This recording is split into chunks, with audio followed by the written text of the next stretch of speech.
Chapter 1, What is that? Pesawat pengintai segala cuaca melingkar perlahan-lahan menyapu permukaan laut, dan garis salju putih murni sudah terlihat. Kepala, kita akan mencapai ujung utara, suara yang jelas terdengar saat Nan Cheng, yang mengenakan seragam militer putih, melapor ke Lan Xiao, yang duduk di kursi asisten kapten. Mereka adalah tim peneliti ilmiah yang berasal dari penelitian ilmiah Federal Soul Land, Institut Penelitian Roh dan Binatang Kuno, yang berada di bawah panji institusi Tiandou. Sejak pemerintah Federal Soul Land menyelesaikan perjalanan pertamanya ke luar angkasa 9.000 tahun yang lalu, manusia mulai menjelajahi luar angkasa. Temuan mereka memungkinkan mereka untuk memiliki pemahaman yang lebih dalam tentang alam semesta tanpa batas. Menyusul masalah kelebihan populasi, manusia mulai menjajaki pilihan untuk bermigrasi ke luar angkasa. Setelah ribuan tahun upaya tak henti-hentinya, mereka akhirnya menyelesaikan migrasi ke planet pertama. 1000 tahun kemudian, manusia telah menyelesaikan rencana migrasi ke 7 planet dan membuka planet untuk pembangunan. Sejak penghancuran sempit makhluk roh 10.000 tahun yang lalu, Ketua, Molan, yang dikenal sebagai Ibu Perdamaian di Federasi Soul Land, menyatakan koeksistensi damai antara manusia dan makhluk roh, sehingga menghentikan semua pembantaian makhluk roh. Ketika Federasi sedang melalui kolonisasi planet ketiga, dia akan mempersembahkan planet ini kepada makhluk roh dan membiarkan makhluk roh digital saat ini memimpin dan melewati migrasi besar-besaran di depan 10.000 binatang. Makhluk roh akhirnya memiliki tempat yang bisa mereka sebut rumah. Setelah itu, planet ketujuh juga diberikan kepada makhluk roh. Dengan 2 planet mereka sendiri, makhluk roh memiliki banyak pemulihan setelah 10.000 tahun, dan kebencian mereka terhadap umat manusia telah hilang.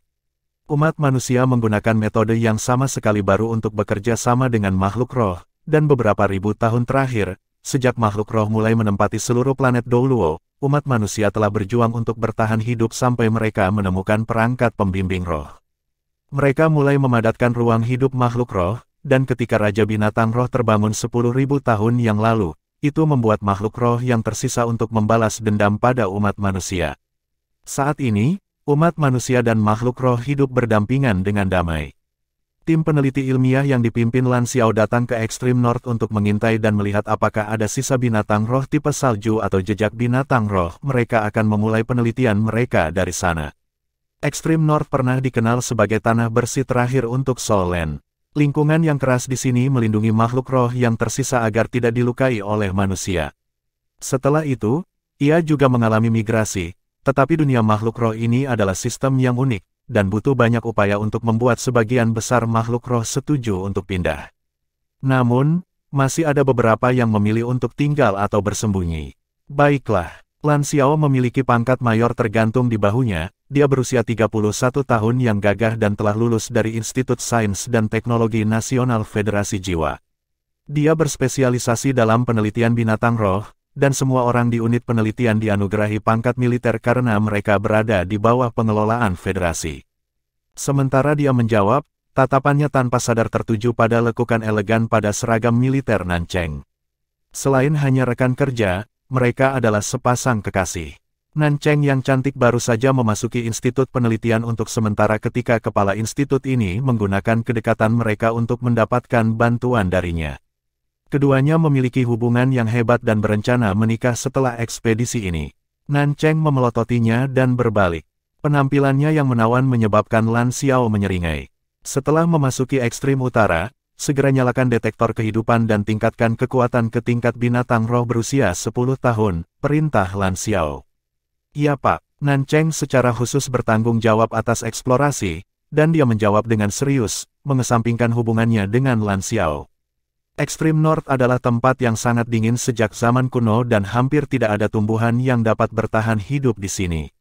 Di masa lalu, ketika ada binatang roh, hanya binatang roh besar yang tahan terhadap dingin yang dapat menghuni tempat ini, serta beberapa spesies binatang roh khusus yang mirip dengan Ice Jade Scorpion atau Snow Woman. Segera, pesawat pengintai segala cuaca memasuki Extreme North dan terbang lebih jauh, cahaya putih lembut berputar di sekelilingnya, mengisolasinya dari hawa dingin yang menggigit di luar. Tubuh bagian bawah pesawat itu rata. Itu memiliki sinar cahaya hijau redup yang bersinar darinya, dan ketika cahaya jatuh ke tanah, itu membentuk celah hijau yang menutupi 1 kilometer persegi. Makhluk roh apapun akan terdeteksi di bukaan hijau jika memiliki kekuatan hidup lebih dari 10 tahun. Ini adalah pendeteksi kehidupan terbaru, dan bisa mendeteksi apapun bahkan jika berada 100 meter di bawah tanah. Pesawat pengintai melakukan perjalanan di sepanjang garis pantai dan memindai saat bergerak. Meskipun detektor kehidupan mencakup area yang luas, ekstrim North sangat luas, dan akan memakan waktu cukup lama jika mereka ingin memindai setiap tempat. Baiklah, karena kita di sini, semuanya bisa istirahat setelah kita mengatur prosedur eksplorasi. Kuharap kita bisa menemukan sesuatu kali ini. Lan Xiao menggeliat dan berkata agak malas dengan senyum tipis. Melihat ini, Nan Cheng cemberut. Pria ini selalu seperti itu. Dia selalu acuh tak acuh ketika melakukan sesuatu, tetapi dia selalu melakukan pekerjaan dengan baik setiap saat. Ketika mereka di sekolah, dia tidak perlu berusaha keras, namun dia masih bisa menjadi siswa dengan nilai A. Dia masuk ke lembaga penelitian dengan mudah, dan meskipun mereka berdua masuk pada saat yang sama, dia sudah menjadi letnan dan atasan telah membuat pengecualian 2 kali untuk mempromosikannya. Seseorang harus tahu bahwa sangat sulit untuk dipromosikan di militer, dan tanpa perang, hanya mungkin untuk membuat kemajuan yang stabil dan mencapai peringkat menengah pada usia lebih dari 40 tahun. Tapi pria ini baru berusia 31 tahun. Dia menjadi sangat kesal setiap kali dia memikirkannya. Saya jelas bekerja lebih keras daripada dia. Bahkan ketika dia merayuku, aku sangat cuek dan jatuh cinta pada senyum yang tidak berbahaya itu. Ketika dia tenggelam dalam pikirannya, seseorang memblokir cahaya dan mengusap kepalanya dengan telapak tangan yang besar sementara suara yang familiar berbicara di dekat telinganya. Baiklah, perangkat akan secara otomatis mengingatkan kita jika menemukan sesuatu. Datang dan makanlah bersamaku. Jika orang lain menjadi kekasih di departemen yang begitu penting, mereka pasti akan sangat berhati-hati. Namun, Lan Xiao sama sekali tidak memiliki kesadaran diri, dan dia akan menunjukkan kasih sayangnya kepada Nan Cheng di depan umum. Nan Cheng telah mengingatkannya berkali-kali, namun dia masih terjebak dalam cara lamanya. Aku tidak tahan lagi. Nan Cheng berdiri sebelum dia menyadari bahwa dia hanya mematuhinya sekali lagi. Sialan. Dia akan memelototinya tetapi malah dihadapkan pada senyum memesona Lan Xiao. Dia menatap kosong, dan dia menarik tangan kecilnya dengan cepat ke arah kafetaria. Suara pria itu terngiang di telinganya. Aku hanya menyukai ekspresi konyol di wajahmu itu. Siapa yang kau sebut bodoh? Beraninya kamu. Tepat ketika dia akan mengamuk, serangkaian suara, Didi, yang mendesak menarik perhatian semua orang. Nan Cheng bergegas kembali hampir secara naluriah dan dengan cepat melakukan serangkaian tindakan. Dia memperbesar layar di depannya, dan cincin cahaya yang kuat menyebar terus-menerus. Lan Xiao mengikuti dari belakang dan berdiri di sampingnya, wajahnya berubah muram saat dia melihat layar. Perhatian semua unit, perhatian semua unit. Ada kemungkinan munculnya bentuk kehidupan yang kuat. Pesawat akan naik hingga 3 km, dan detektor kehidupan akan difokuskan untuk membaca bentuk kehidupan tersebut.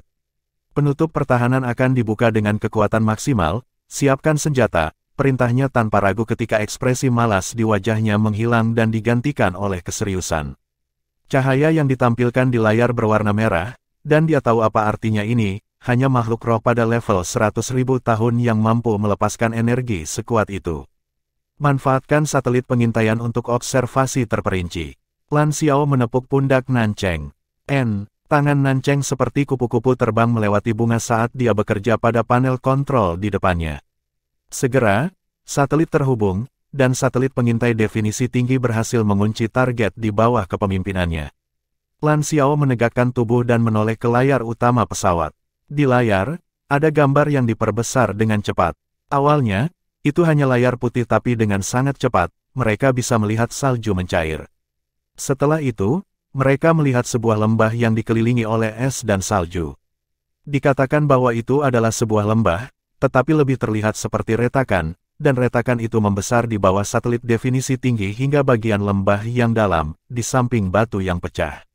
Kekuatan hidup yang sangat besar itu datang dari sini, dan ketika satelit menyematkan titik itu, Lan Xiao dan Nan Cheng dapat dengan jelas melihat bahwa di bawah es dan salju, ada cahaya keemasan yang berkelap-kelip.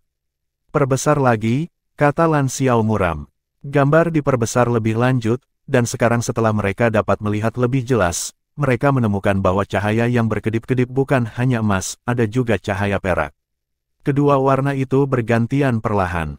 Nancheng menoleh untuk menatapnya dan bertanya dengan lembut, apa itu? Chapter 2, Cryogenic Awakening. Sebagai planet pertama yang ditemukan manusia dan sukses dalam migrasi, Heaven Dome sudah memiliki sejarah lebih dari 1000 tahun.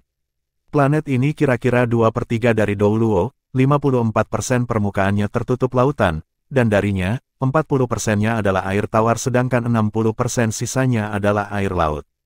Tidak ada bentuk kehidupan di permukaan planet pada awalnya. Manusia kemudian bermigrasi dan mengandalkan kekuatan sains dan teknologi untuk mengembangkan seluruh planet.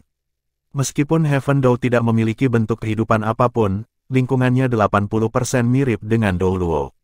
Menurut penilaian para ilmuwan, selama sel hidup pertama muncul, mungkin hanya membutuhkan 10.000 tahun atau lebih untuk sebuah planet yang beradab untuk lahir. Dan dengan kedatangan koloni antar bintang, tidak diragukan lagi telah mempercepat prosesnya. Alasan mengapa dinamai Heaven Dome adalah untuk memperingati fakta bahwa itu pernah menjadi negara terkuat di Soul Land. Sejak bencana yang disebabkan oleh makhluk roh yang terjadi 10.000 tahun yang lalu, seluruh Douluo mendapat untung dari bencana tersebut dan mulai berevolusi. Manusia kemudian melepaskan kebencian mereka sebelumnya juga. Pada saat itu, Soul Federation, Heaven Dome Empire, dan Star Luo Empire yang menguasai hampir seluruh dunia telah menjalani hampir 100 tahun negosiasi dan pembicaraan damai sebelum mereka memutuskan untuk bergabung. Mereka masih dikenal sebagai Soul Federation. Kekaisaran Surga Dou yang asli dan Kekaisaran Bintang Luo menjadi dua wilayah independen yang secara historis dikenal sebagai wilayah otonom Surga Dou Independen dan wilayah otonom Star Luo. Mereka mengatur diri mereka sendiri secara individual, tetapi sumber daya dibagi dengan federasi. Dengan demikian, mempercepat eksplorasi dan penelitian ilmiah. Planet Douluo tempat Soul Land berada sekarang disebut Mother Planet, dan sebagai planet pertama yang melakukan migrasi pertama, Heaven Dome memiliki perkembangan terbaik. Selain fakta bahwa tingkat energi keseluruhan tidak dapat dibandingkan dengan planet induk, tidak ada banyak perbedaan antara Heaven Dome dan planet induk. Yang terpenting, Heaven Dome memiliki banyak sekali mineral, mereka memiliki semua jenis logam yang tidak biasa dan karena itu, umat manusia memiliki motivasi lebih untuk melanjutkan imigrasi. Orang harus tahu bahwa jumlah sumber daya yang digunakan untuk migrasi antar bintang sangat besar. Di Markas Institut Penelitian Ilmiah Federal, lembaga anak perusahaan Heaven Dome sedang melakukan eksperimen ilmiah yang membuat zaman.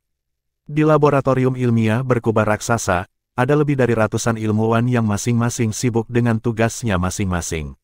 Dan di tengah lab, di dalam cawan petri raksasa, ada sesosok manusia yang direndam dalam cairan. Bersiaplah untuk mulai meningkatkan suhu, tambahkan nutrisi biologis yang sangat pekat dan bersiaplah untuk menyuntikkan energi penuntun jiwa, perintah seorang ilmuwan tua berambut putih dengan suara rendah saat dia berdiri di kursi utama. Karena cairan keruh di cawan petri, bentuk kehidupan tidak dapat dilihat dengan jelas tetapi semua ilmuwan sangat gugup saat ini. Ini adalah eksperimen kebangkitan kriogenik. Spesimen itu ditemukan 300 tahun lalu di ekstrim north of the Mother Planet. Tubuhnya terawetkan dengan sangat baik, dan tidak ada luka sama sekali. Karena teknologinya belum sempurna pada saat itu, tidak ada upaya untuk mencairkannya. Dalam 1000 tahun terakhir, setelah pengembangan lebih banyak planet oleh umat manusia, mereka menemukan lebih banyak spesimen dan teknologi mulai maju pesat. Mereka telah berhasil menjalani banyak eksperimen kebangkitan kriogenik, dan beberapa bentuk kehidupan yang dibekukan selama bertahun-tahun juga berhasil dibangkitkan. Dan mayat di hadapan mereka ini diawetkan selama lebih dari 1000 tahun. Ini adalah pertama kalinya dalam sejarah mereka mencairkan mayat yang membeku begitu lama, dan menurut para ilmuwan, benda di dalam es itu mungkin hidup di era yang berbeda. Jika kebangkitan berhasil, itu tidak hanya akan membawa signifikansi ilmiah tetapi juga sejarah. Untuk percobaan kebangkitan kriogenik hari ini, para ilmuwan telah sepenuhnya siap dan telah membuat rencana darurat yang tak terhitung jumlahnya. Sudah mulai mencair. Berdasarkan kecepatan pencairannya, spesimen itu mungkin telah ada untuk waktu yang lebih lama dari yang kita duga sebelumnya. Semakin lama spesimen dibekukan, semakin lama waktu yang dibutuhkan untuk mencair. Para ilmuwan menjadi sangat bersemangat. Tanpa diragukan lagi, semakin lama spesimen ini ada, semakin besar signifikansinya jika dia bangun. Akhir dari proses peleburan, tubuh utama terungkap. Haruskah kita mulai menyuntikkan cairan pemulihan otak dan organ? Mulai injeksi. Ya, saya ulangi, mulai injeksi. Para ilmuwan gugup dan sibuk. Namun di detik berikutnya, alarm yang menusuk telinga berbunyi. Laporan darurat tidak dapat menyuntikkan. Jarum paduan tidak dapat menembus ke dalam tubuh spesimen, itu telah patah. Apa? Ilmuwan tua itu terkejut, dia tahu seberapa kuat jarum paduan itu, dan itu bisa dengan mudah menembus baju besi. Apakah karena peleburannya tidak menyeluruh? Tubuhnya belum sepenuhnya mencair, proses pencairannya berhasil, dan badannya sudah empuk. Tapi kulitnya luar biasa keras. Ketua, apa yang harus kita lakukan sekarang? Suntikan energi pemandu jiwa segera untuk stimulasi yang kuat, perintah kepala ilmuwan dengan tegas, tetapi dia tampak kecewa. Para ilmuwan lain di sekitarnya juga memiliki ekspresi yang sama. Mereka tahu betul bahwa kemungkinan kebangkitan sangat rendah.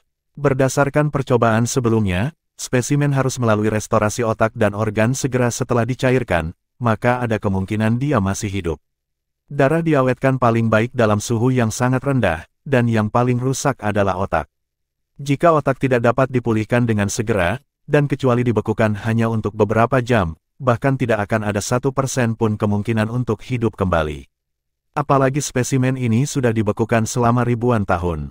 Cairan pemulihan yang disiapkan untuk itu adalah yang terkuat, tetapi sekarang, mereka tidak dapat menyuntikkannya ke dalam tubuhnya dan hanya merendamnya di dalamnya, hasilnya pasti akan sangat berkurang. Mengikuti pemasukan kekuatan pemandu roh ke dalam cawan petri, itu mulai mengeluarkan cahaya putih samar. Kepala ilmuwan menghela nafas dan berkata, kami terlalu ceroboh dan tidak mempersiapkan diri untuk situasi seperti ini. Eksperimen ini sangat berbeda, dan ada kemungkinan bahwa itu adalah makhluk roh yang dibudidayakan menjadi manusia, itulah sebabnya tubuhnya sangat kuat. Sudah terlambat untuk mengganti jarum sekarang. Jika saya tahu lebih awal, saya akan mendapatkan jarum terkuat dari markas. Saya akan memikul tanggung jawab ini. Ketua, jangan katakan itu. Kita semua tidak mempertimbangkan masalah ini jadi kita semua harus memikul tanggung jawab ini bersama-sama. Seorang pria parubaya di sebelahnya buru-buru berkata, tunggu sebentar, lihat ini, semuanya. Tiba-tiba, seorang ilmuwan wanita tua yang berada di seberang tiba-tiba menunjuk ke cawan petri.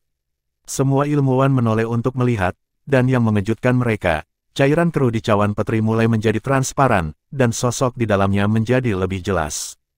Ini, ketika sosok manusia secara bertahap terungkap, semua orang tercengang. Itu adalah seorang gadis muda yang cantik. Saat dia disegel di bawah lapisan es tebal sebelumnya, mereka tidak bisa melihat penampilannya. Tubuhnya diselimuti gaun perak panjang, rambutnya juga perak, dan dia tinggi.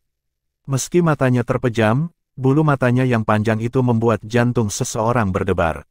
Semua peneliti laki-laki yang hadir mau tidak mau tertarik padanya, dan mereka tercengang. Cepat, tingkatkan jumlah kekuatan bimbingan roh.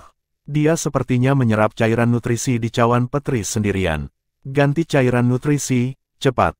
Kepala ilmuwan berteriak dengan panik dan membangunkan para ilmuwan yang linglung. Laboratorium kembali sibuk, dan para ilmuwan bergerak dengan cepat. Cairan nutrisi di cawan petri diganti, dan mereka terus mengalirkan kekuatan bimbingan roh. Namun, sesuatu yang aneh terjadi. Tidak peduli seberapa banyak mereka menuangkan cairan nutrisi itu, cairan di cawan petri tetap jernih. Seolah-olah tubuh wanita muda itu adalah lubang hitam saat dia menelan semua nutrisi dan kekuatan bimbingan roh. Proses ini memakan waktu 1 jam penuh. Lihat, dia sepertinya mengerutkan kening. Seorang ilmuwan muda yang tajam tiba-tiba menunjuk ke cawan petri dan berkata, tidak perlu membuktikan apa yang dia katakan karena pada saat berikutnya, melalui peralatan audio, ada detak jantung ringan yang terdengar. Buk-buk, buk-buk, buk-buk. Bagi para ilmuwan, ini hanyalah musik di telinga. Yang lebih mengejutkan mereka adalah bulu mata gadis muda itu bergerak, dan dia perlahan membuka matanya. Matanya ungu muda, tidak ada cahaya di dalamnya, dan mereka menunjukkan tanda-tanda kelelahan yang jelas. Dia menatap kosong ke cawan petri di depannya dan mengangkat lengannya seolah ingin bergerak. Hentikan infus cairan nutrisi, keluarkan cairan nutrisi dan mulai infus oksigen, perintah kepala ilmuwan dengan cepat. Hal yang paling mengkhawatirkan yang dapat terjadi pada seseorang yang baru saja dihidupkan kembali secara kriogenik adalah mati lemas, dan ini dapat menyebabkan kematian otak kedua. Cairan dituangkan dalam semburan dan oksigen diinfuskan. Mata wanita muda itu tampak semakin redup dan dia bergumam, "Aku sangat lelah, siapa aku? Di mana saya?" Chapter 3, A Distress Star. Saat ombak menghantam pantai, terdengar suara deburan yang luas dan jauh. Angin laut yang samar membawa aroma amis dan asin saat membelai pantai.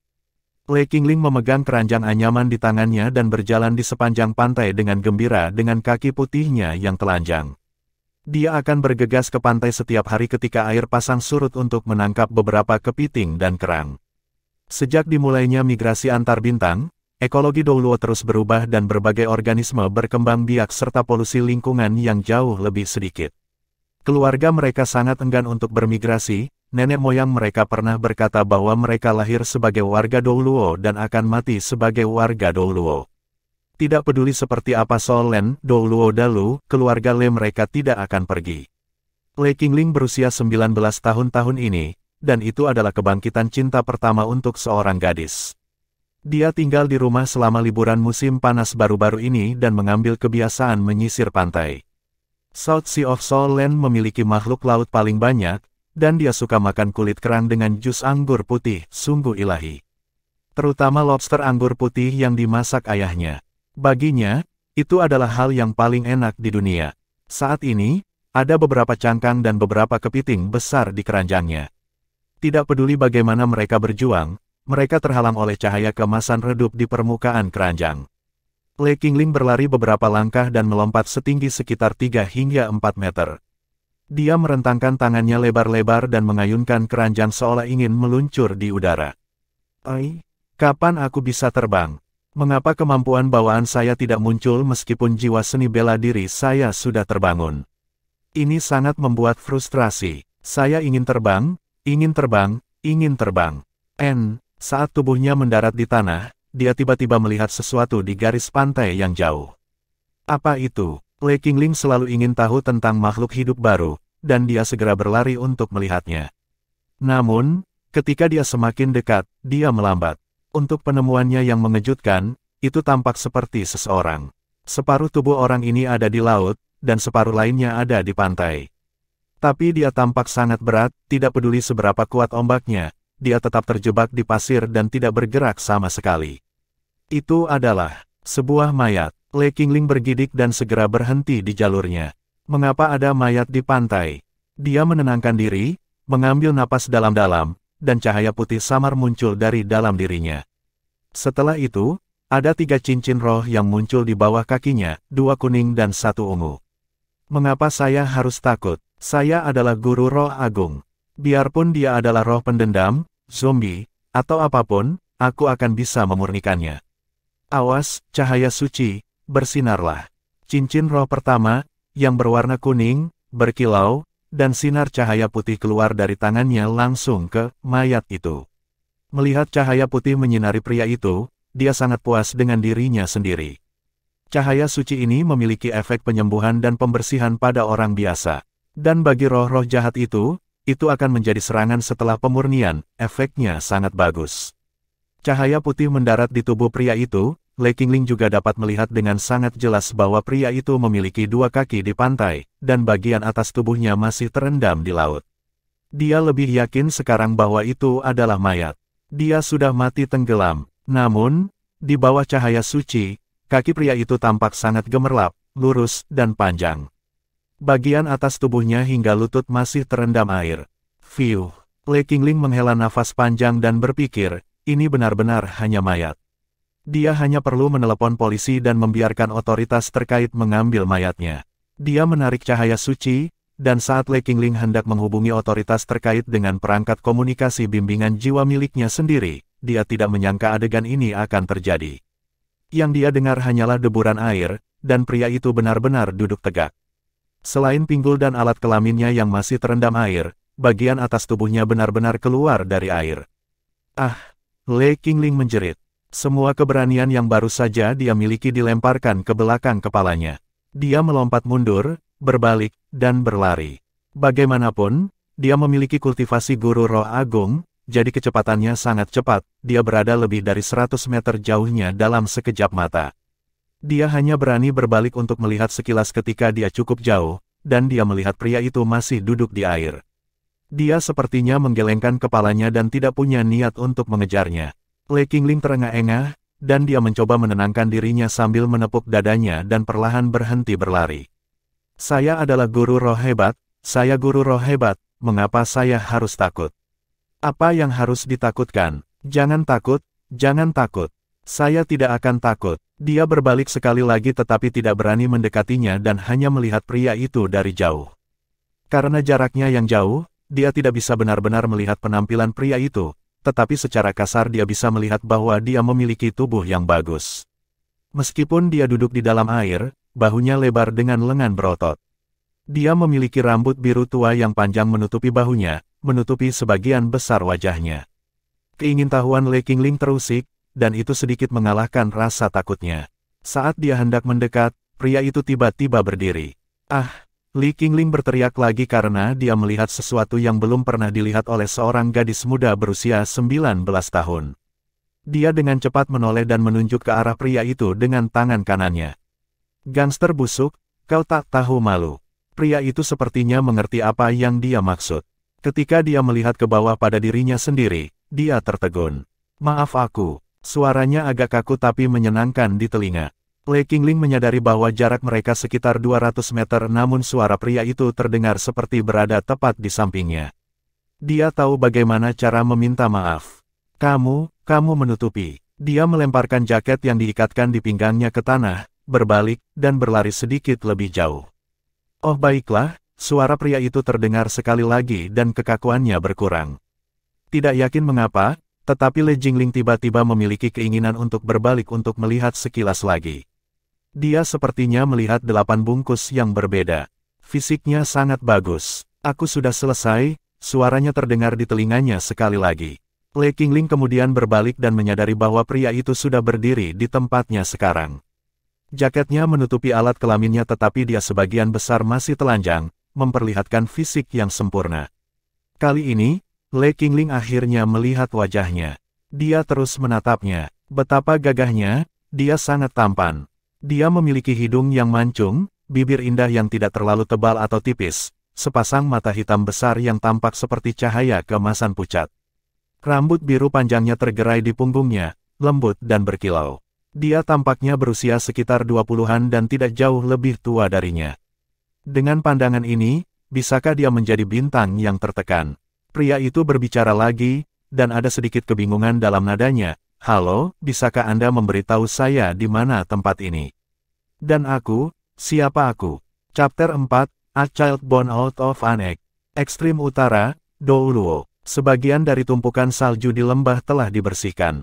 Setelah penyelidikan 24 jam penuh, Lan Xiao dan tim peneliti kecilnya dapat memastikan bahwa lokasi di mana cahaya emas dan perak yang berkedip-kedip memancarkan energi kehidupan yang kuat aman. Lan Xiao menentukan dengan tepat bahwa ini harus menjadi bagian dari peninggalan, dan dalam keadaan normal, peninggalan yang mengeluarkan energi kehidupan binatang buas berusia jutaan tahun sudah dianggap sebagai penemuan besar bagi mereka. Langkah selanjutnya adalah menggali relik itu. Kedua mesin tersebut telah bekerja selama setengah hari dan akhirnya membersihkan salju di permukaan. Tapi di bawah tumpukan salju, masih ada es dan entah sudah berapa lama es ini membeku, mereka bahkan mungkin lebih keras dari baja. Dan untuk mencegah kehancuran yang ada di dalamnya, mereka harus ekstra hati-hati.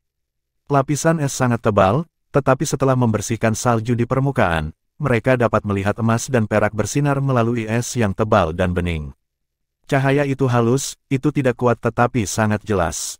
Detektor kehidupan telah mengamati situasi di dalam, energi kehidupan masih tetap sama, dan tidak terpengaruh oleh apapun yang mereka lakukan di luar. Ini pertanda baik dan membuktikan bahwa kemungkinan bahayanya rendah. Energi bimbingan jiwa perlahan memotong energi kehidupan dan terus memantau posisi objek ini. Setelah 2 jam penuh dan sekitar 4 meter es setebal terpotong, mereka akhirnya bisa menilai secara kasar ukuran benda ini.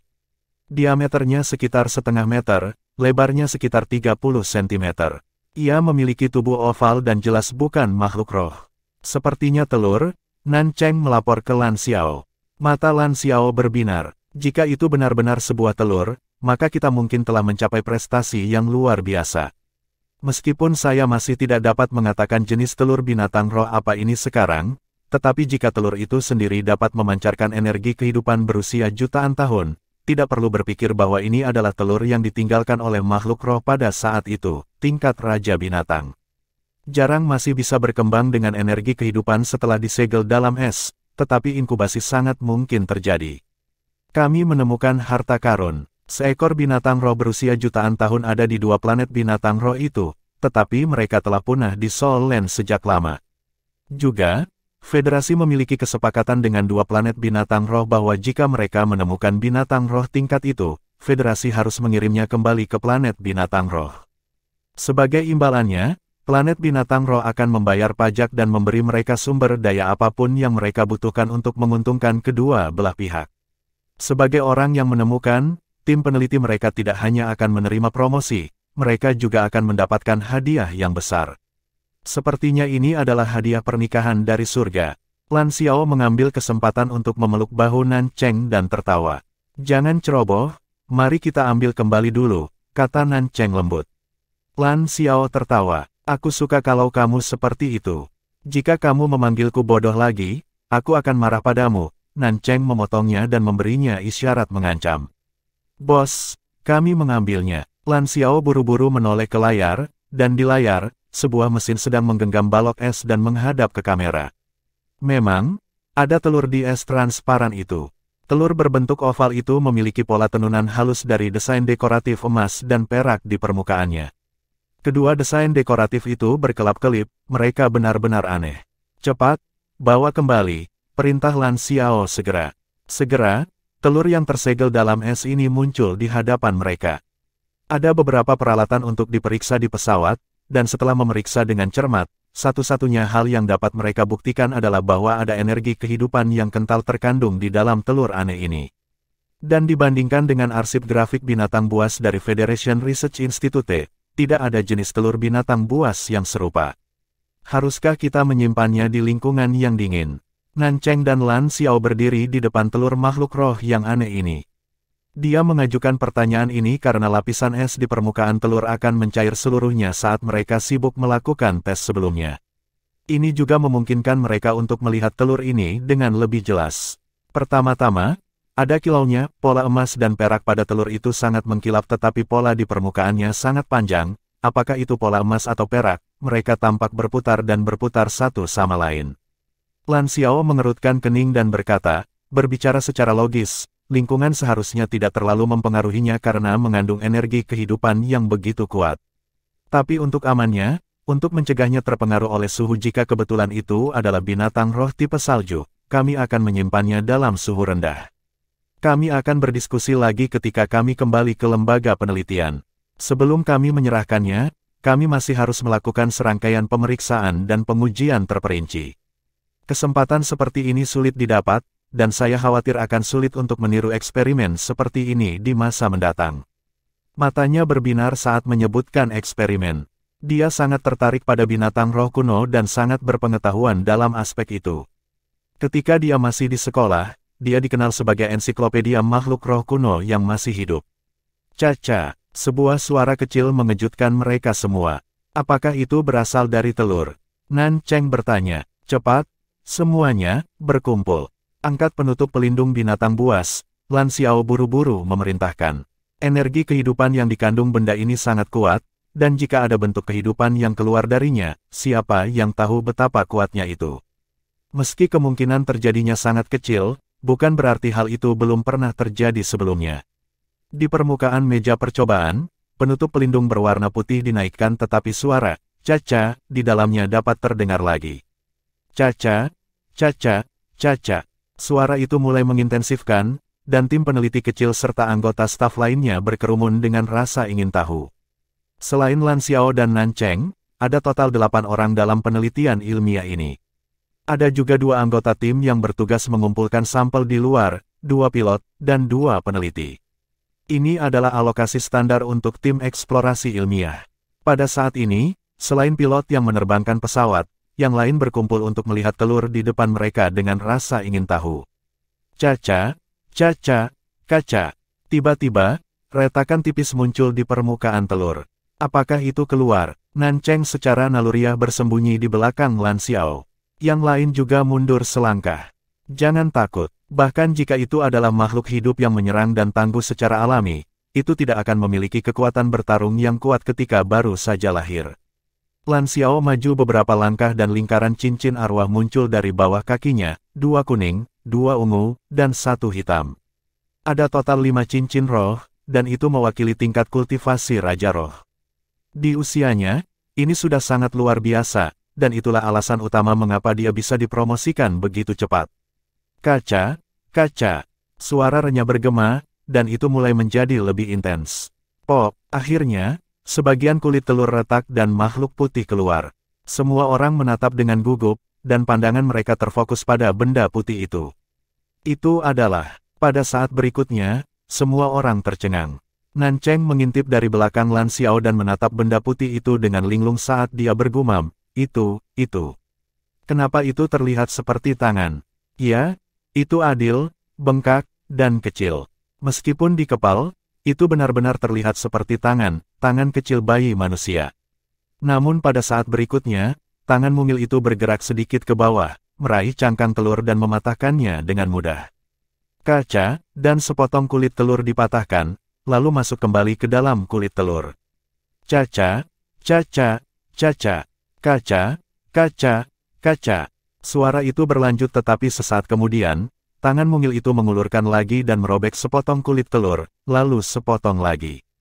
Mungkinkah dia? Lan Xiao melangkah maju dengan cepat dan melihat ke dalam penutup pelindung. Pada saat ini, cangkang telur masih menutupi sebagian besar bagian dalamnya, dan dia hanya bisa melihat secara kasar bahwa ada makhluk putih di dalamnya. Suara, kaca, kaca, berlanjut.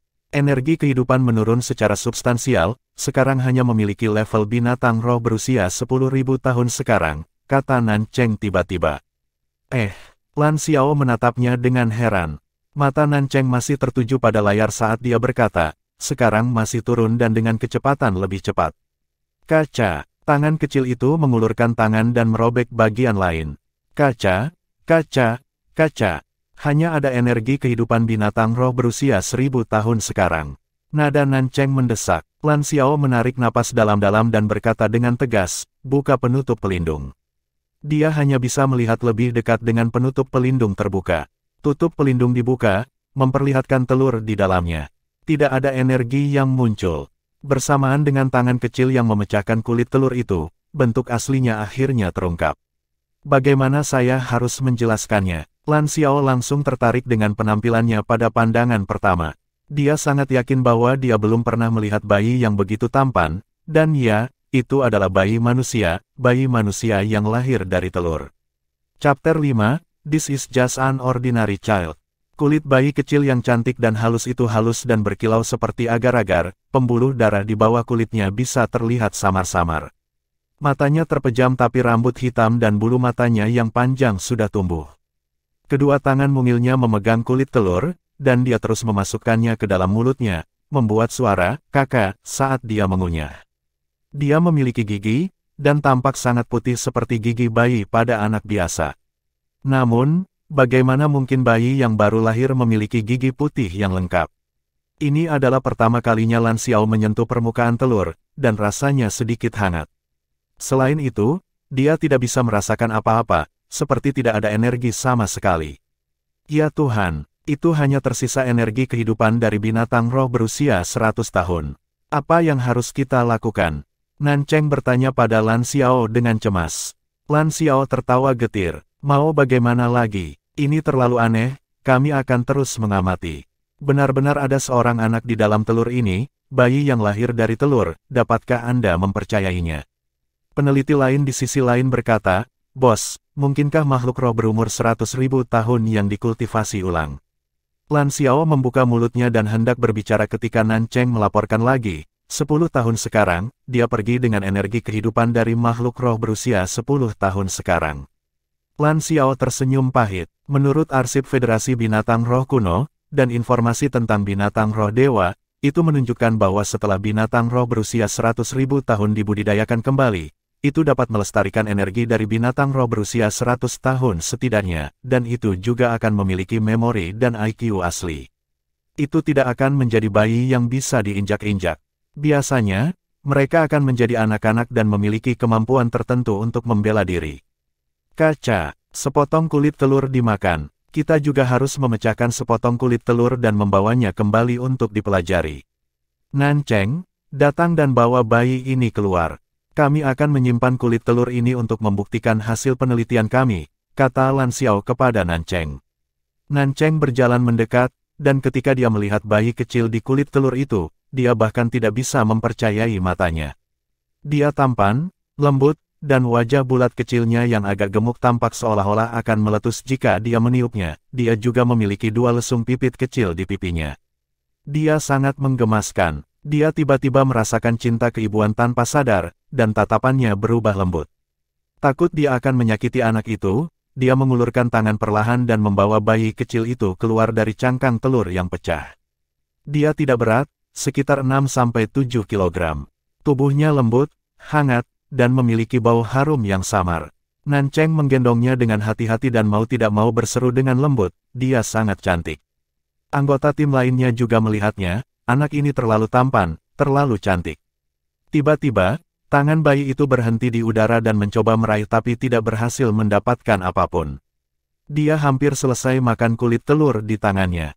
Wah, wah, dia berteriak tiba-tiba, tangisannya yang keras dan jelas bergema di seluruh kabin. Nancheng belum menikah dan belum pernah punya anak sebelumnya, jadi dia ketakutan dan anggota lain juga tidak tahu harus berbuat apa. Lan Xiao, yang hendak membawa kulit telur itu pergi, juga tertegun. Kenapa dia menangis? Nancheng sedikit panik. Kurasa aku tidak menyakitinya. Ah, itu kulit telurnya, saya pikir dia masih ingin makan lebih banyak. Cepat, beri dia sepotong. Dia membawa bayi itu ke Lan Xiao saat dia berbicara, dan saat bayi itu menyentuh kulit telur, tangan kecilnya berputar dengan gesit, meraih sisinya, dan memecahkannya. Kemudian dia mengirimkannya ke mulutnya dan melanjutkan makan. Seperti yang diharapkan, dia berhenti menangis. Kamu mengambil makanannya, bagaimana mungkin dia tidak menangis? Nancheng berkata dengan hati yang sakit. Ini, tapi kami membutuhkannya untuk penelitian kami. Lan Xiao berkata tanpa daya. Nancheng ragu-ragu. Tentu saja dia tahu pentingnya penelitian, dan anak yang lahir dari telur ini terlalu mempesona, terutama ketika telur tempat dia dilahirkan mengeluarkan energi kehidupan yang sangat besar pada awalnya. Lan Xiao selalu tegas. Dia berpikir sejenak dan berkata, periksa kesehatan bayinya dan biarkan dia terus makan. Kami akan menyimpan sebagian kecil untuk tujuan penelitian.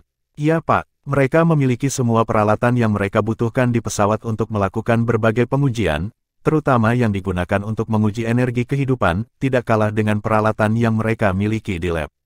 Bayi itu mengunyah dengan gembira, dan dia berhasil menghabiskan hampir setengah dari kulit telurnya hanya dalam sekejap. Pada saat yang sama, mereka menyelesaikan pemeriksaan dasar. Lan Xiao, Nancheng, dan setiap peneliti memeriksa semua data dari cek dan terkejut. Bukan karena angkanya yang aneh tapi karena terlalu normal. Mereka persis sama dengan manusia normal. Dia memiliki angka yang sama dengan yang diharapkan dari bayi manusia normal. Dan angka-angkanya pada dasarnya semuanya berada di tengah-tengah angka bayi manusia normal. Energi hidupnya juga sama dengan bayi normal. Tentu saja, itu mungkin karena dia sedang makan kulit telur, dan ketika dia dipotong oleh sepotong kulit telur, dia hanya sedikit mengernyit dan terus makan. Apakah ini benar-benar hanya anak normal? Lan Xiao tidak percaya, dan dia bukan satu-satunya, semua peneliti di pesawat merasakan hal yang sama. Bagaimana seorang anak yang lahir dari telur yang ditemukan di ekstrim North dalam kondisi yang sangat dingin menjadi normal? Dia tidak memiliki darah binatang roh atau jejak energi dan kelainan unik apapun, semuanya normal. Bagaimana mungkin, janin normal akan mati beku? Namun, jumlahnya tidak mungkin salah, dan itu berasal dari peralatan mutakhir. Mungkin satu-satunya perbedaan anak ini adalah dia terlalu normal. Bayi biasa akan memiliki beberapa angka yang sedikit lebih tinggi atau lebih rendah, tetapi dia tidak, dia benar-benar normal. Singkatnya, ini adalah bayi manusia yang sehat dan sangat normal. Kaca, kaca, kaca. Bayi itu terus memakan kulit telur dan tidak tahu apa yang terjadi. Apa yang harus kita lakukan? Nancheng memandang Lan Xiao. Lan Xiao sedikit khawatir sekarang.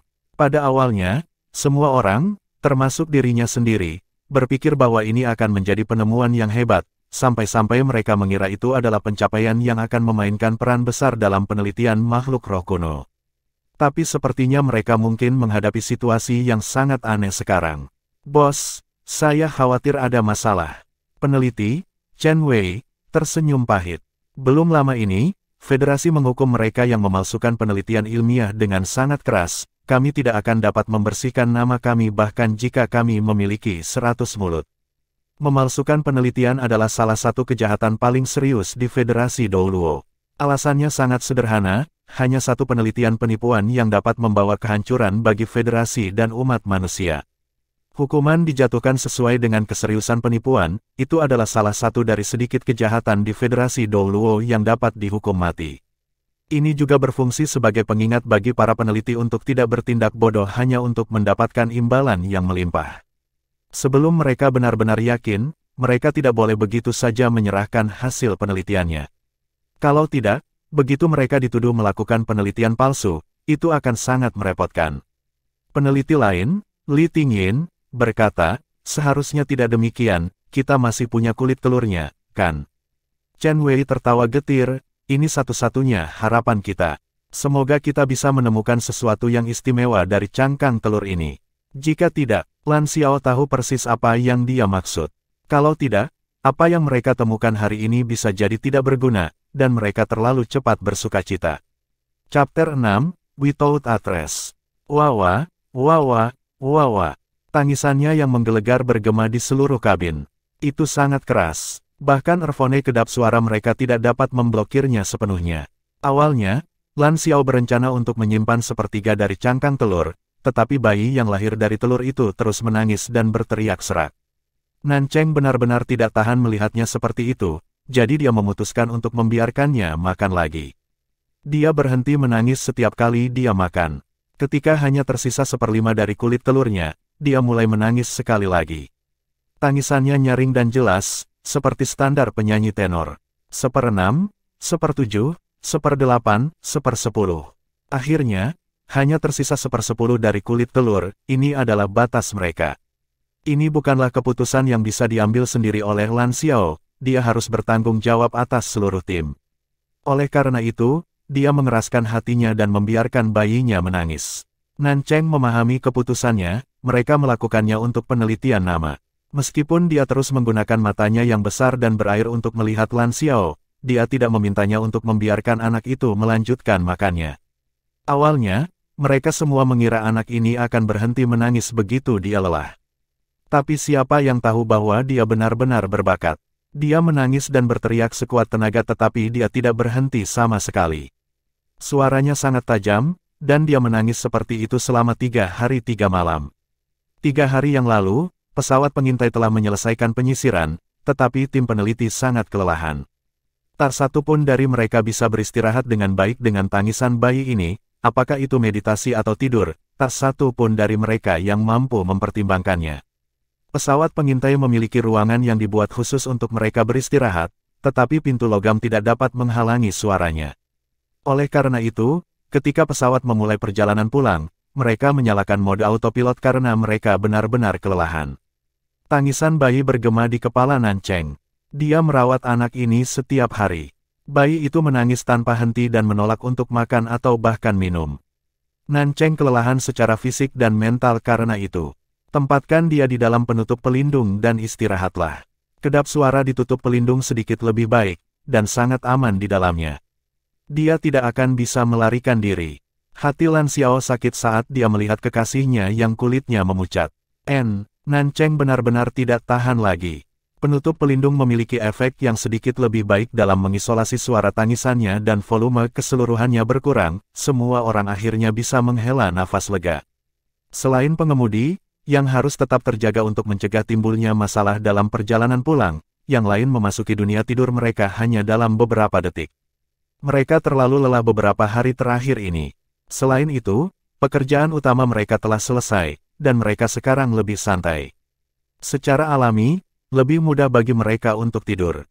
Tidak butuh waktu lama sampai semua orang tertidur, termasuk Lan Xiao. Wah, tangis bayi terus berlanjut, dan matanya yang bulat besar dipenuhi dengan kesedihan. 1/10 kulit telur yang tersisa juga ditempatkan di atas meja percobaan di dalam penutup pelindung lainnya. Interior diisolasi dari udara dan diawetkan dalam lingkungan vakum pada suhu rendah untuk memastikan kualitasnya tidak berubah. Begitu mereka kembali ke lembaga penelitian Spirit Beast kuno, mereka akan menggunakan peralatan yang jauh lebih besar untuk melakukan pengujian dan penelitian yang lebih menyeluruh tentang spesimen mereka. Mencoba bermeditasi saat bayi menangis ternyata cukup menantang karena ada bahaya kerasukan setan. Jadi, Lan Xiao, Nan Cheng, dan anggota tim lainnya memilih untuk tidur. Mereka tertidur lelap dan kesunyian menyelimuti pesawat, hanya tangisan yang samar-samar itu yang masih bergema. Pilot sedang menerbangkan pesawat dan sistem pelayaran berfungsi dengan baik.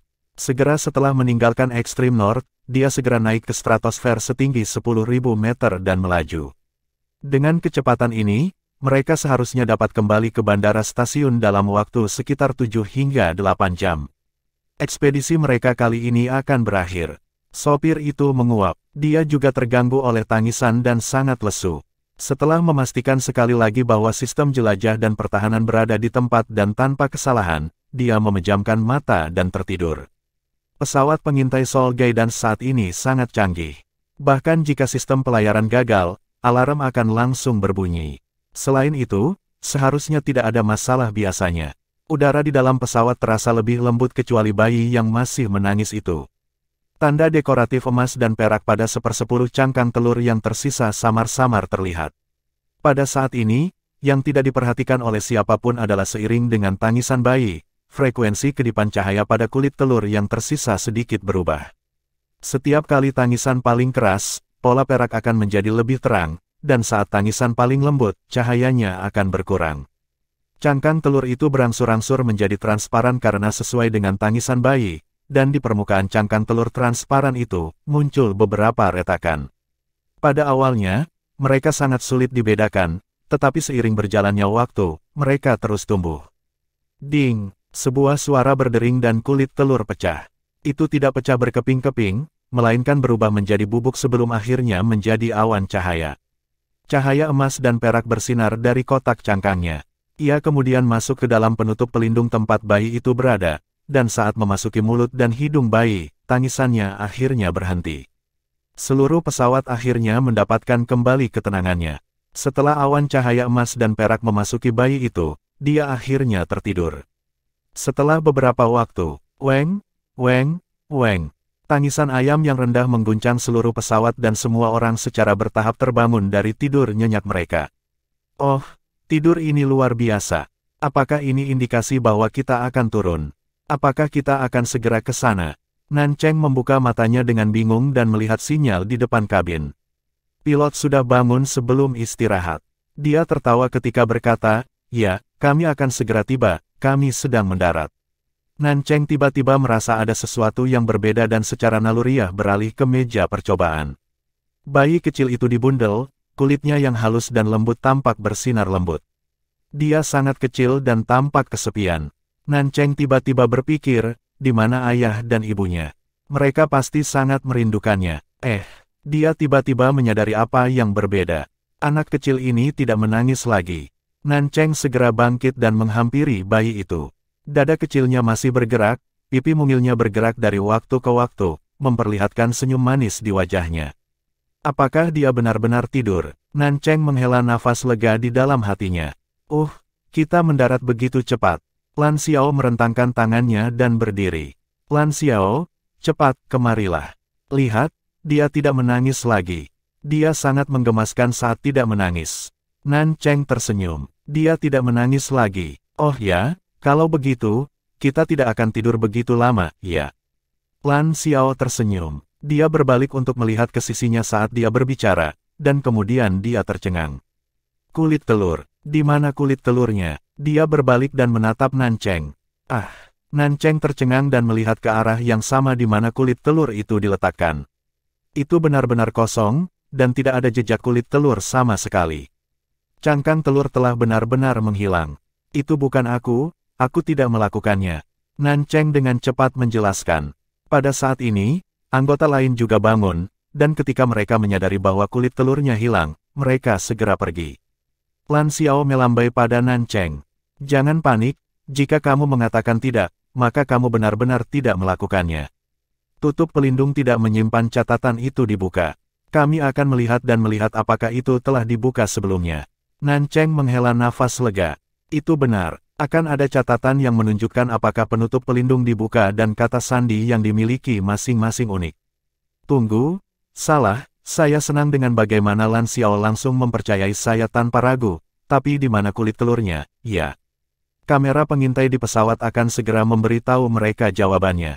Semua orang menoleh untuk melihat satu sama lain sebelum mereka mengalihkan pandangan mereka pada Lan Xiao.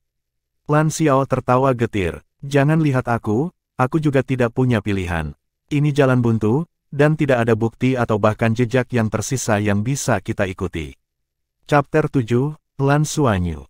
Ya, kulit telurnya menghilang dan tidak meninggalkan jejak apapun. Ini berarti mereka tidak dapat melaporkan temuan mereka saat ini kecuali mereka menemukan sesuatu yang berbeda tentang bayi ini.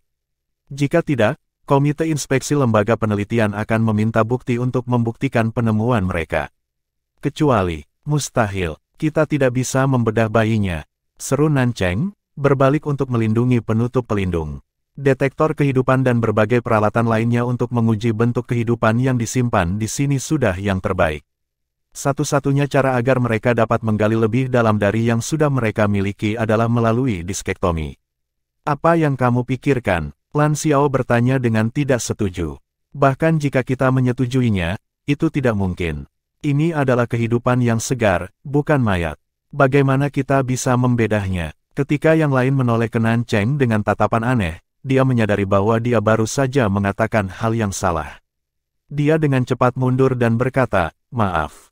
Maaf, semuanya. Bukan itu yang saya maksud sama sekali. Hanya saja, saya merasa sangat bersimpati pada anak ini." Chen Wei tersenyum pahit. "Bos, apa yang harus kita lakukan sekarang?" Mereka semua dalam suasana hati yang buruk. Mereka mengira telah mencapai sesuatu yang hebat tetapi ternyata kerja keras mereka sia-sia. Lan Xiao menggelengkan kepalanya dan menghela nafas. "Mari kita lupakan tentang mendapatkan kredit. Kami hanya akan terus bekerja keras di masa depan. Setelah kami membawa anak ini kembali, kami akan melakukan tes yang lebih menyeluruh padanya. Jika kita masih tidak menemukan apa-apa, maka saya kira kita hanya bernasib buruk. Adapun dia, petik 2, aku akan mengadopsi dia," kata Nancheng tanpa ragu. Dia tidak yakin mengapa tetapi ketika dia melihat anak ini, dia merasakan hubungan instan dengannya.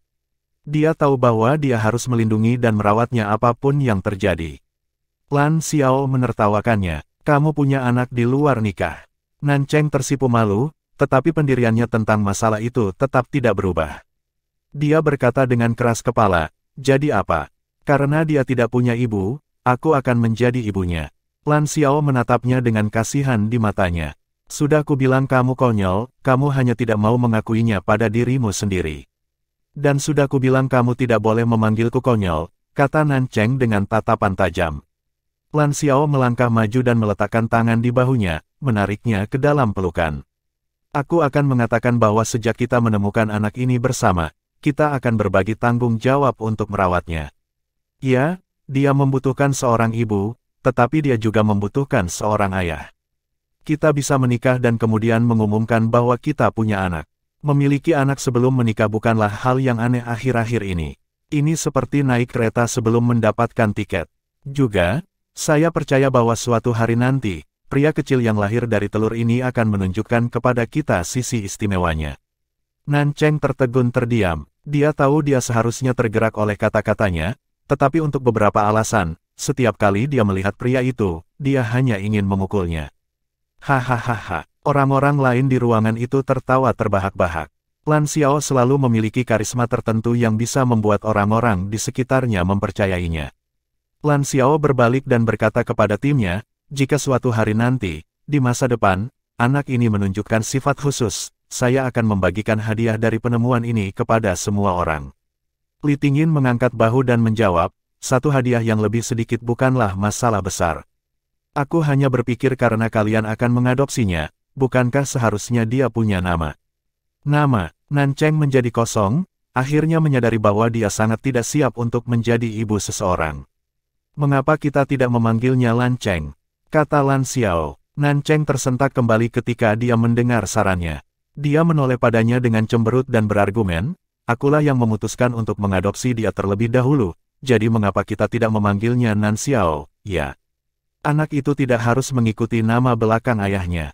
Tunggu, bos, Nan Cheng, tidakkah menurutmu ini sedikit berantakan? Nama Anda terdiri dari dua suku kata dan jika Anda hanya menggabungkan kedua nama Anda bersama-sama, keluarga Anda yang terdiri dari 3 orang akan memiliki nama yang mirip. Akan sangat sulit untuk dibedakan, alasan Chen Wei. Oke, bagaimana kalau aku memberinya nama belakangku dan kamu memberinya namanya? Lan Xiao melamar. Bibir merah Nan Cheng meringkuk karena tidak suka. Mengapa tidak bisa sebaliknya? Lan Xiao tersenyum sabar. Karena nama belakang, Nan, terdengar lebih bagus, bukan begitu? Tidakkah kamu ingat memberitahuku bahwa nama keluarga, Nan, terdengar cukup bagus ketika kita pertama kali bertemu? Kami akan mendarat, silakan kembali ke tempat duduk Anda, semuanya, pilot mengumumkan. 3 hari kemudian di pusat penelitian binatang roh kuno. Semuanya normal, terlalu normal, semua hasilnya masih sama. Kami menambahkan beberapa data untuk dianalisis, termasuk jumlah sel, tetapi semuanya normal. Dari gennya, dia adalah manusia tetapi ada beberapa komponen yang tidak jelas tentangnya yang membuatnya terlalu rumit untuk dianalisis dengan jelas oleh peralatan kami. Namun, kondisi semacam ini hanya memiliki 1 dari 1000 kemungkinan terjadi pada manusia, itu tidak berarti apa-apa, Chen Wei melaporkan temuan terbaru ke Lan Xiao. Sepertinya aku akan menjadi seorang ayah. Lan Xiao memasang wajah tersenyum pahit. Mereka sudah kembali selama 3 hari dan sejauh ini, anak itu tidak menangis atau membuat keributan. Bahkan melalui semua ujian yang mereka lakukan padanya, dia diam dan tersenyum. Anak ini pasti memiliki kedekatan yang tak terlukiskan dengan mereka melihat seberapa cepat dia menjadi kesayangan seluruh lembaga penelitian. Namun, agar komite inspeksi tidak masuk, Lan Xiao mengumumkan bahwa anak itu akan menjadi putranya dan Nan Cheng. Mereka ingin memastikan bahwa mereka tidak akan terseret ke dalam insiden penipuan yang sepertinya sedang tren saat ini. Itu juga merupakan hal yang baik bahwa mereka memiliki semua data ini serta pengaruh Lian Xiao di lembaga penelitian. Setelah banyak diskusi, mereka memutuskan untuk menamai anak itu Lan Xuanyu. Nan Cheng percaya bahwa ini akan memberinya penampilan yang mengesankan. Untuk memberi anak itu status hukum federal, Lan Xiao dan Nan Cheng menikah sebulan kemudian. Setelah kabar pernikahan tersebut tersebar, mereka kemudian mengumumkan bahwa mereka memiliki seorang anak sebelum menikah. Mereka juga memastikan bahwa Lan Xuanyu memiliki akta kelahiran resmi yang menyatakan Lan Xiao sebagai ayahnya dan Nan Cheng sebagai ibunya. Satu-satunya hal yang diharapkan Lan Xiao dalam pengaturan ini adalah anak yang berusia 6 tahun. Setiap orang pada usia itu harus melalui upacara kebangkitan roh dan Lan Xiao tidak sabar untuk melihat jenis roh apa yang akan dibangkitkan oleh anak itu. Di dunia seperti Soul Land dan planet-planet yang diduduki Soul Federation, selain 2 planet Spirit Beast itu, setiap anak pada usia 6 tahun harus membangkitkan semangat mereka sendiri. Roh juga merupakan ciri khas masyarakat Douluo dan masing-masing dari mereka memiliki rohnya sendiri-sendiri. Membangkitkan semangat adalah titik penting dalam kehidupan masyarakat Douluo. Pasti menarik untuk melihat semangat apa yang bisa dibangkitkan oleh seorang anak yang lahir dari telur. Chapter 8, 6 Years Later. 6 tahun kemudian, Heaven Doll Planet. Rambut keperakannya mengalir di punggungnya seperti air terjun, terbungkus indah dalam cahaya perak alaminya. Nana, apakah kamu melamun lagi? Tanya Yunyan sambil membuka pintu. Sudah 3 tahun sejak Yunyan tiba di lembaga penelitian, dan tugas pertamanya adalah tinggal di tempat ini dan mencatat aktivitas sehari-hari gadis muda di depannya ini. Nama gadis itu adalah Nana, dan dia telah berada di lembaga penelitian selama 6 tahun, atau lebih tepatnya, 6 tahun telah berlalu sejak dia terbangun. Menurut data, dia dihidupkan kembali dari tidur kriogenik, dan mungkin orang pertama dalam sejarah federasi yang selamat dari pembekuan setidaknya selama 1 milenium. Casing ini sangat terkenal dan menimbulkan banyak desas-desus. Semua orang ingin mempelajari gadis itu sampai mereka menyadari bahwa dia melupakan segalanya tentang masa lalunya. Satu-satunya hal yang bisa dia ingat adalah namanya. Dia tidak pernah menunjukkan kualitas atau kemampuan khusus selama 3 tahun Yunyan bertugas mengamati dan mencatat kegiatan sehari-harinya. Dari pengamatan, mereka tahu bahwa dia memiliki kekuatan manusia super kelas 1, reaksi pertahanan bawah sadar terhadap serangan, dan keterampilan yang cukup besar dalam seni bela diri kuno. Selain ketiganya, tidak ada yang berbeda dari dirinya. Mereka bahkan tidak tahu apakah dia adalah seorang guru roh karena mereka bahkan tidak bisa merasakan sedikit pun kekuatan roh di sekitarnya. Kekuatan roh adalah jenis energi yang dikembangkan manusia pada usia 6 tahun selama kebangkitan roh mereka dan orang-orang yang telah menguasai cara memanfaatkan kekuatannya disebut ahli roh. Ini adalah inti dari sains dan teknologi modern mereka. Federasi Jiwa menyebut teknologi bimbingan jiwa mereka. Tanpa spirit power, kualitas fisik yang fantastis tidak penting. Mereka hidup di dunia di mana migrasi antar bintang dapat terjadi kapan saja. Kekuatan bertarung individu secara alami akan dihargai, ya, tetapi teknologi dengan mecha dan kapal perangnya semakin meningkatkan jarak di antara mereka. Nana berbalik dan tersenyum penuh semangat pada Yunyan. Anda di sini, meskipun Yunyan selalu berusaha sebaik mungkin untuk mempersiapkan mental untuk pertemuannya dengan Nana, senyum gadis muda itu tidak pernah gagal untuk membuatnya tercengang. Nana benar-benar terlalu cantik, miliknya adalah kecantikan yang gadis-gadis lain tidak bisa tidak cemburu. Mata besarnya itu begitu jernih dan murni sehingga tampak memantulkan segalanya seperti cermin.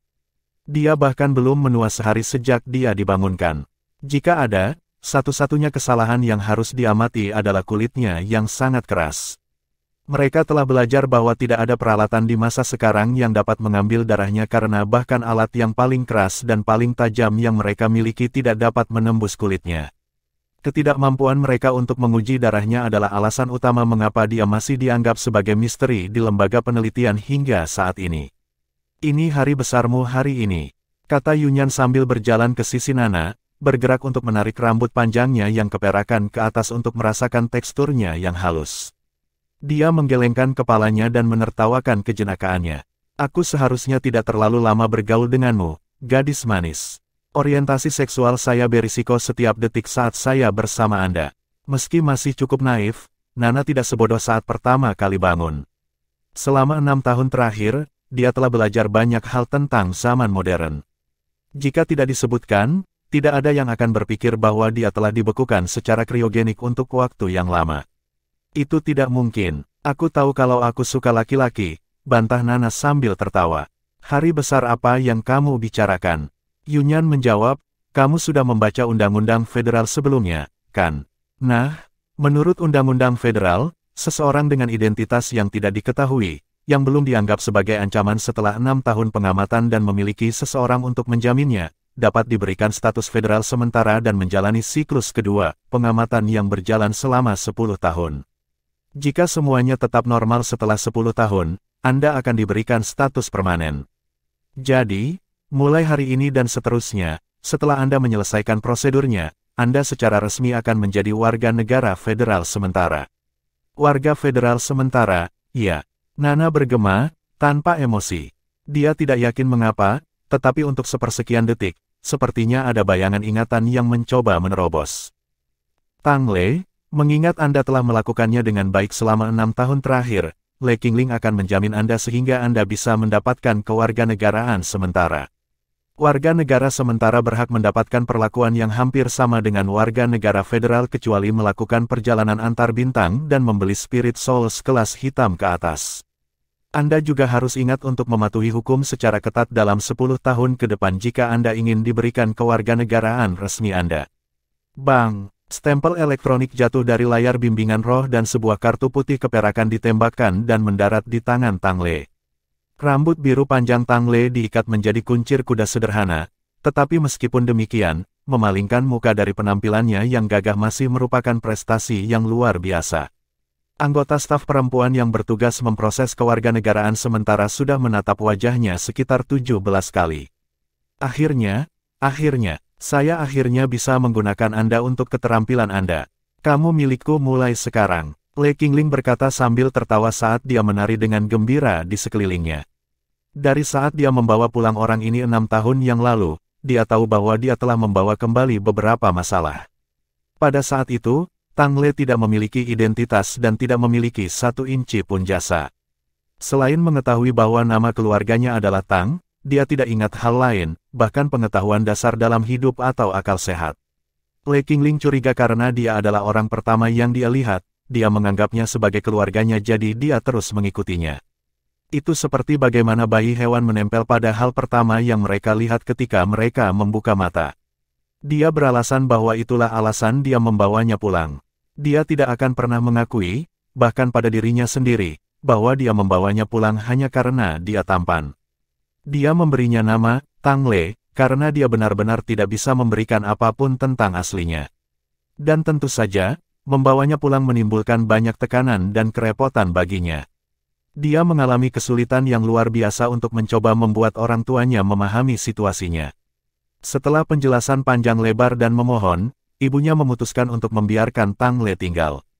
Le Qingling memiliki kecurigaan bahwa keputusan ibunya sepenuhnya didasarkan pada betapa tampannya Tang Le.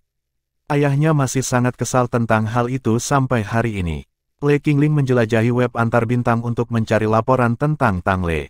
Dia akhirnya membaca hampir semua informasi yang berkaitan dengan superstar pria, tetapi dia tidak dapat menemukan sedikit pun keberadaannya, meskipun dia benar-benar terlihat seperti superstar. Tang Le terus mengikutinya, bertingkah seperti pengawal di sisinya. Dia bahkan akan pergi bersamanya ke sekolah dan belajar pelajarannya juga. Saat itulah dia mengetahui bahwa dia memiliki kemampuan belajar yang luar biasa. Tentu saja, penampilan Tang Le menarik banyak perhatian di sekolahnya sampai-sampai dia harus membelikannya topeng agar mereka berdua bisa beraktivitas dengan tenang. 6 tahun, memikirkan tahun-tahun indah yang dia habiskan untuknya, dari usia 19 hingga 25 tahun, dia sekarang menganggap dirinya sebagai seorang bibi. Meskipun manusia sekarang memiliki umur sekitar 200 tahun dan menjadi 25 tahun hanya berarti dia baru saja mulai, tanggung jawab merawat Tang Le terlalu banyak mengambil alih hidupnya sehingga dia bahkan tidak memiliki kesempatan untuk berkencan. Untungnya, semuanya akhirnya menjadi luar biasa. Dia sekarang berstatus sementara dan dia akhirnya bisa mengubahnya menjadi superstar. Dia sangat menginginkan ini sehingga setelah dia lulus dari sekolah dan menyelesaikan evaluasi Spirit Master, dia memutuskan untuk mengambil kursus 2 tahun opsional untuk menjadi manajer superstar. Dengan kewarganegaraan sementara, rencananya untuk mendandani seorang bintang akhirnya bisa dimulai. Dia telah terobsesi dengan kekayaan sejak dia masih kecil dan melihat Tang Le, yang memiliki tubuh yang fantastis dan ketampanan yang luar biasa. Dia tahu bahwa dia akhirnya akan mencapai mimpinya menjadi kaya. Dia praktis adalah pohon uang. Chapter 9, Spirit Awakening. Roh dalam diri kita manusia bisa apa saja. Semangat ibumu adalah es, elemen yang kuat, sedangkan aku memiliki semangat buku. Meskipun buku tidak memiliki kekuatan yang kuat, itu memberi saya ingatan yang jauh lebih baik daripada orang normal. Selama upacara kebangkitan roh, Anda juga akan mendapatkan semangat Anda. Jika kekuatan roh yang menyertai muncul, Anda akan dapat menguasainya dan mengolahnya dan menjadi guru roh. Sekarang, anakku, apakah kamu sudah siap?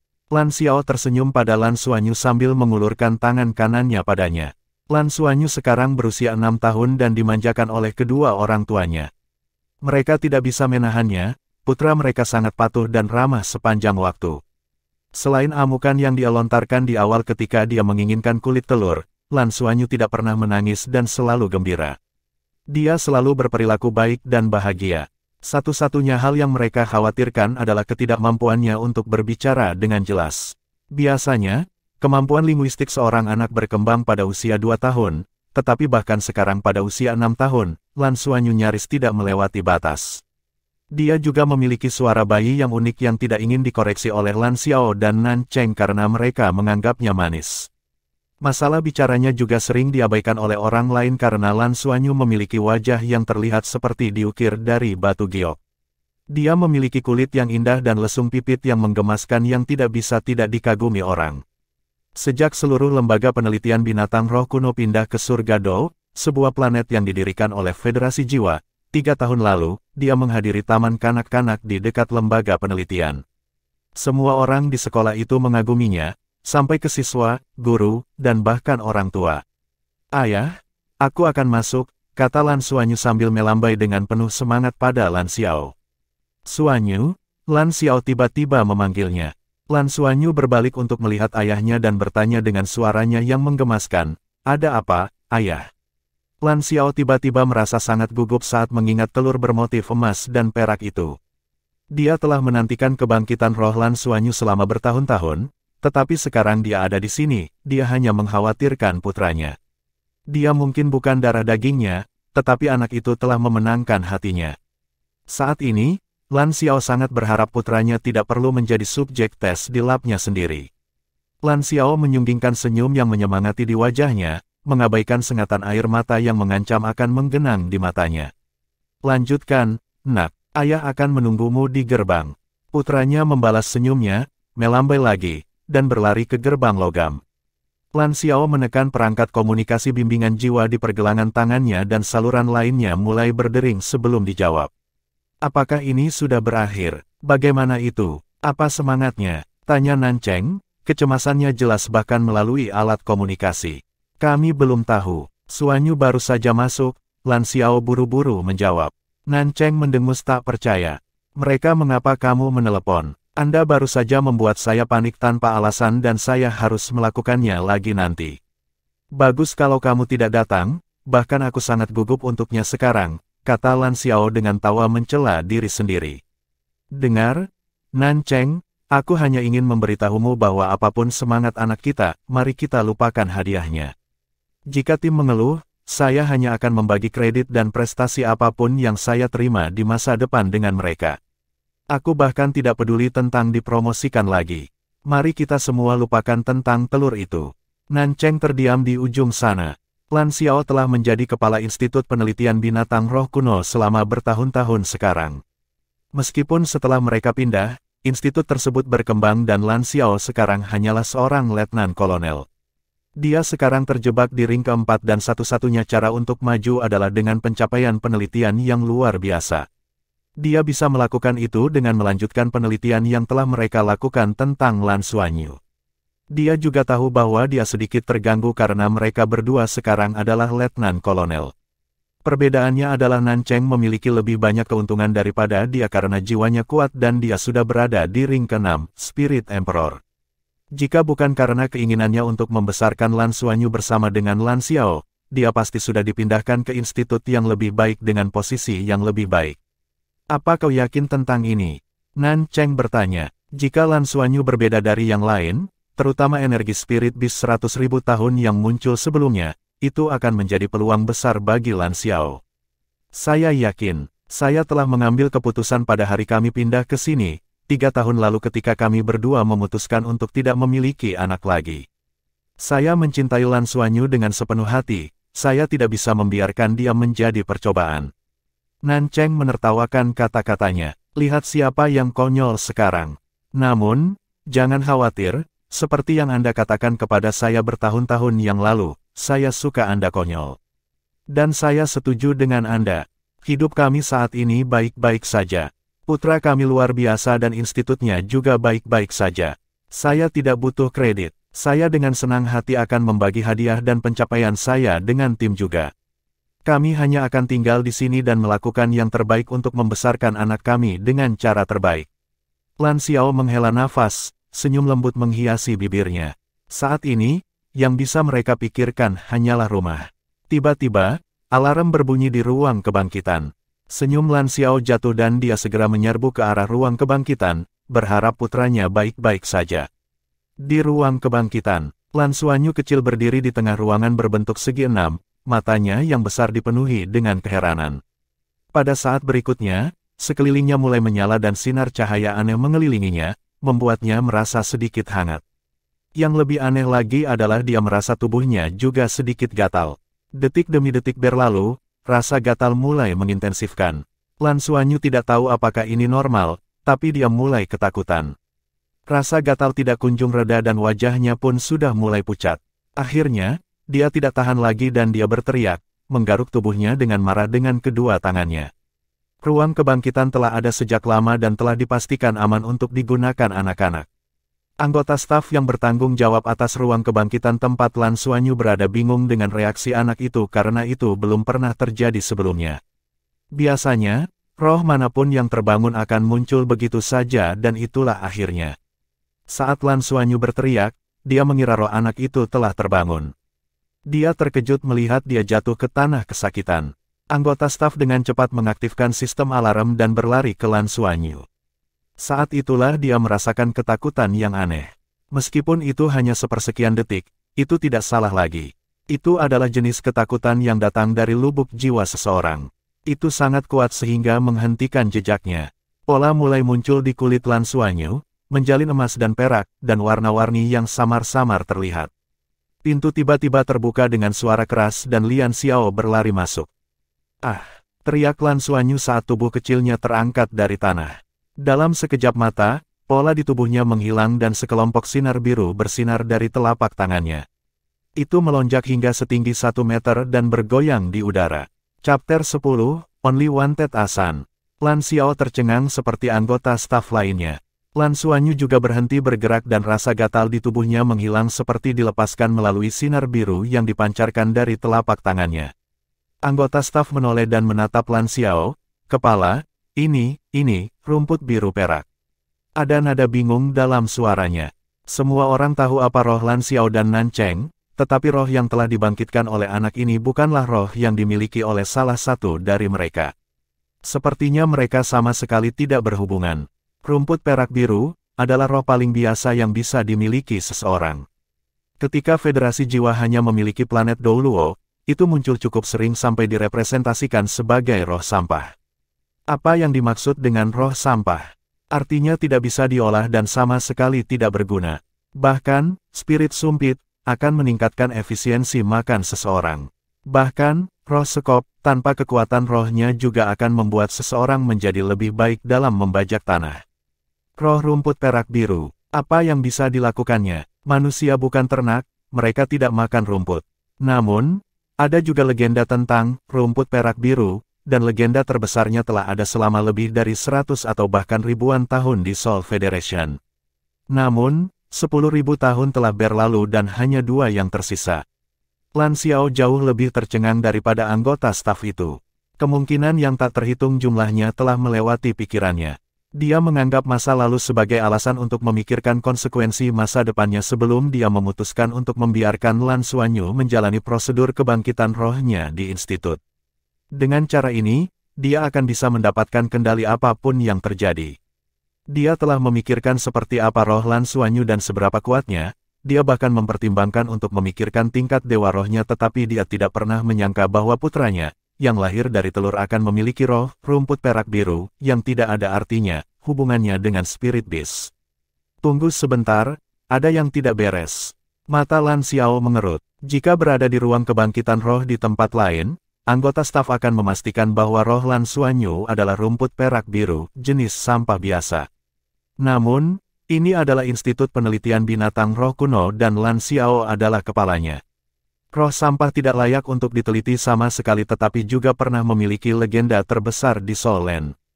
Oleh karena itu, Lan Xiao telah melakukan beberapa penelitian tentang rumput perak biru yang telah ada sejak lama bahkan sebelum sejarah umat manusia.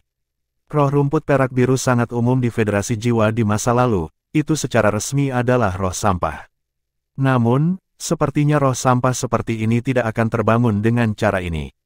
Dengan pemikiran itu, otak Lan Xiao mulai berpikir dengan cepat dan dia mengingat semua informasi dan pengetahuan yang relevan mengenai rumput perak biru di benaknya.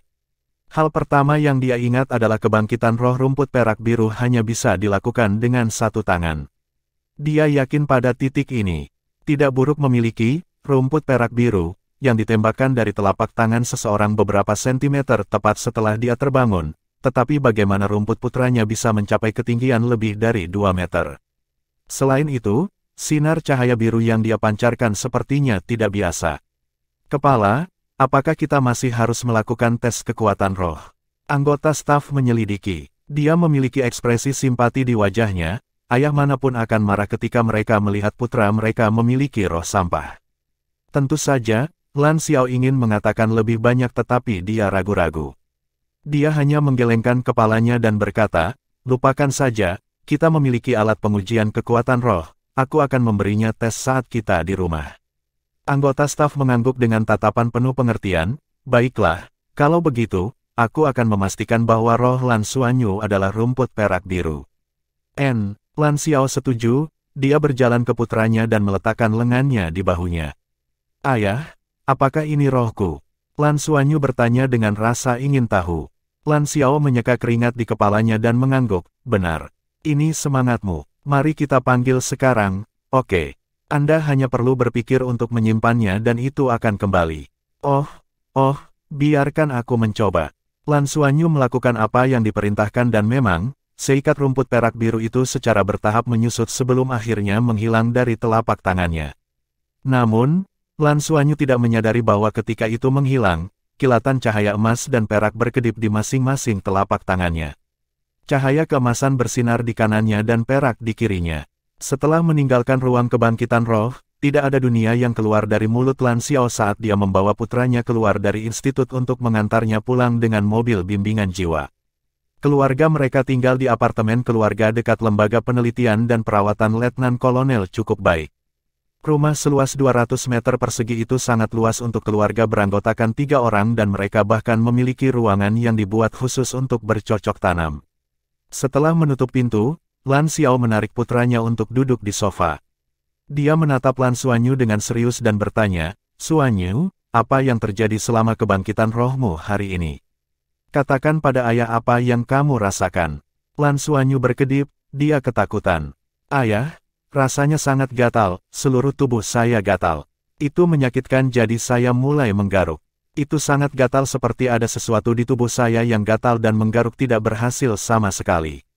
Setelah itu, semua rasa gatal terfokus pada tangan saya dan menyebar melalui telapak tangan saya. Lalu, tidak gatal lagi." Lan Xuanyu hendak menanyakan detail lebih lanjut ketika perangkat komunikasi bimbingan jiwa miliknya berdering. "Nan Cheng, jangan tanya tentang itu dulu. Ya, itu adalah rumput perak biru. Kami akan berbicara setelah Anda tiba di rumah." "Baiklah." Nan Cheng yang cemas merasakan sesuatu dan segera menutup telepon. Tidak lama setelah panggilan itu, dia sampai di rumah mereka juga. Rumput perak biru. Roh Xuanyu adalah rumput perak biru. Nan Cheng tidak percaya. Lan Xiao meliriknya sebelum dia menoleh Lan Xuanyu, berkata, "Nak, pergilah ke kamarmu dan bermain sebentar, ayah ingin mengatakan sesuatu kepada ibu." "Oh," jawab Lan Xuanyu dan dia segera pergi ke kamarnya.